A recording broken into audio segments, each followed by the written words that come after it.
And you can say the Great Invocation yourself.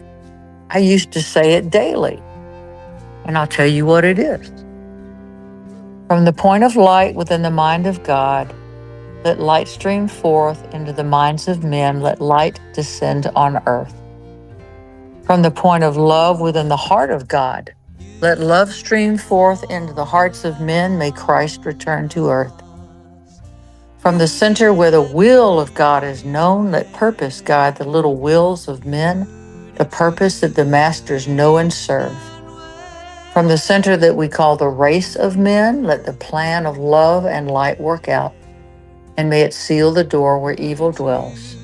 Let light and love and power restore the plan on earth. That brings in, once you hold that energy in your ajna center, which keeps it out of your emotions, that brings in your burning karma. You're burning your own.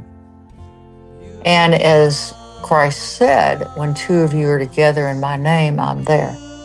And that's a great metaphysical truth. When there's two of you, it's like there are four. When there are four, they're what, 16? My math is terrible. But think of the power of that with 100 people. That amplifies awfully quickly. It does. So we'll get better at that, but I don't think we can accomplish much of a damn thing until the day of declaration. After that, the world will walk on tiptoes for a while. For what, a couple days, a week? There will be calm. And then it'll start up again. But who's there to help? Right there. Maitreya will be connecting with world leaders. And supposedly it is said that the day of declaration will happen after the world leaders say, God help me, I don't know what to do. This is out of my control. And it's coming. And the reason it hasn't come yet is because Maitreya and the masters are also dealing with karmic, what you call evil. And what evil is wants the materialism to be God, wants the material world to be God. So it'll destroy everything that doesn't need to be there, but it'll also destroy everything that does need to be there. It's a total void. You can feel that energy. And I don't want to knock any particular world leaders, but I don't see a lot of hope in any of them asking for help. Well, most of the world leaders are first degree initiates, actually, and maybe probationers just getting ready to go through it. And that first degree initiates can be hugely obnoxious because they have all this access to so-called power and they think it's them, but they want to serve. They want to serve. So there's a lot. I won't get into that, but those people will be dying out. And what will come is representation of we the people, by the people, for the people, all over the world. Oh, yes, please. And after the day of declaration, what will happen is pretty amazing. Now, this should give you hope because this is a great truth. Already set in place are plans to end hunger, to end poverty. And I'll tell you what the plan is. The United Nations, which is now a shadow of what it was and what it can be, it's very corrupt, even though there's hope in it. There are plans through the United Nations that the first thing Maitreya's priorities are to distribute food. There will be countries, each country will have an excess of something and a need for something else. We have too much cotton, we need corn. So the countries with the corn trade for the cotton. There will be an extensive form of sophisticated bartering all over the world. Count on it. It's coming. Potable water, the same thing will happen with water being distributed. What you are doing is removing the almighty dollar from needs: food, clothing, shelter, water. So the priorities of Maitreya and hierarchy, the first thing is food and water.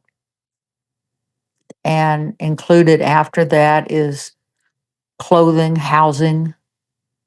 After that, it's medical needs, then education, and the arts are last. But that doesn't mean that these things aren't going to be happening anyway. It's not the main priority. You will see a communication through the internet also of things popping up. You will see television change.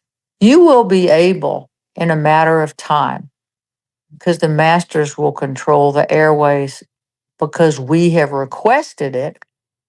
If you want to see what happened during Rome circa 200 BC, you just tune the television to that and you will physically see it.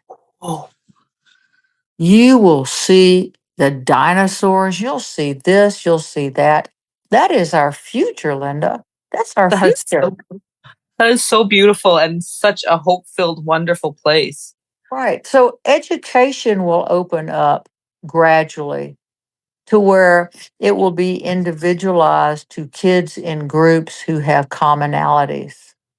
And it will be eventually because of your race structure. There is a Soul 7 kid, and these kids they want architecture, they want form, they want this and that. There will be a bunch of Ray 4 kids who are the artists. And that's said very lightly. Um, the technology, anyway, you will be able to do in the future, it's not next year, what you came here to do with support. And you will also be connected to the ashram, one of 7 ashrams on this planet.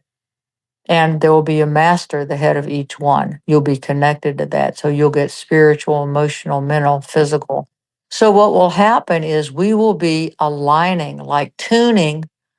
Think of a dial. We'll be tuning our physical body, our emotional body, our astral body, our mind, and our spiritual body. We will be tuning that to the ashram that is our soul's ashram. And things will change. So, why will there be peace on the planet? Because the almighty dollar will not be needed in that way. I don't know how that's going to happen, what's going to happen. I don't know. I don't know. But you talk about this is what's mean by equality. It's a process. It's a process and it seems impossible right now because right now it is. It does seem impossible, and it feels like the pathway to that. Like a lot of systems have to be broken down, and of course that is tumultuous. But to see the light, there is a light that will lead us there, is very hopeful indeed.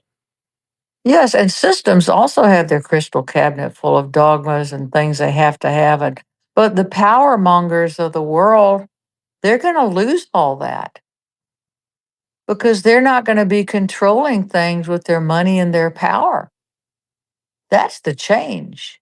And we are all born with the right to pursue happiness. You're not born with the right to be given it. And what will change is that we will find ways of being creative in a world where AI will be out there, where you are not being a rote, horrible employee where you just have to sit and stuff bottles all day. Those things are dying away and they'll change. And we're seeing the beginning of that now with artificial intelligence. So my job is going away. This is going away. Yes, it is true. Some people will fall by the wayside. And that's not kind, but it'll happen. But what's coming up is new opportunities. When I think of how when I lived in Olympia with the logging crisis that happened because the spotted owl and other things in the late 80s, early 90s, loggers lost their jobs. It was horrible what happened. We need trees, they're a renewable resource. You need paper, you need to build things, though we don't quite do it correctly. But a lot of these loggers at age 40, 50, 60 had to go back to school or get other jobs. So we can do it, but we will in the future not be there. We'll be in a totally different place. And talking about it helps, become more comfortable with the concepts and get out of being stuck in the way we've always done things. The easiest way I can tell you to do it as far as information is to get 3 books by Benjamin Creme, Creme, called Maitreya's Mission 1, 2, and 3. I have read and reread those probably, I don't know how many, countless times. It was the source of a lot of my information and things that I have found true. Benny's not here anymore. Benny's gone. He's on the other side. He knows what his next life will be. I don't know if he's back in the body yet or not. I would think he's going to wait until Declaration Day. I don't know. I don't know. But those are the things that I would suggest that you get. You can get them on Amazon. Once again, check Quest Bookstore, Lucius Trust, ShareInternational.org. That's a lot of information, and expect that crystal cabinet to become the bane of your civilization. You will hate it and love it, feel protective of it, and want to just destroy it. All of that's going to happen. We'll go back and forth. To me, it's that psychic psychosis that happens when our physical world and the reality that we've counted on is going, no, no, no. Now, here's the real truth about that. So get help. Reach out, talk to other people, but be careful who you talk to because their dogmas and their untruths could be different than yours or the same. And that's when it's really dangerous, when it's all the same. Thank you, Zoli, for the resources, for the kindness, and for the hope. There is hope. And remember, the whole point of this is to develop into a loving, nurturing world, not just society, but world. It's coming. Have hope.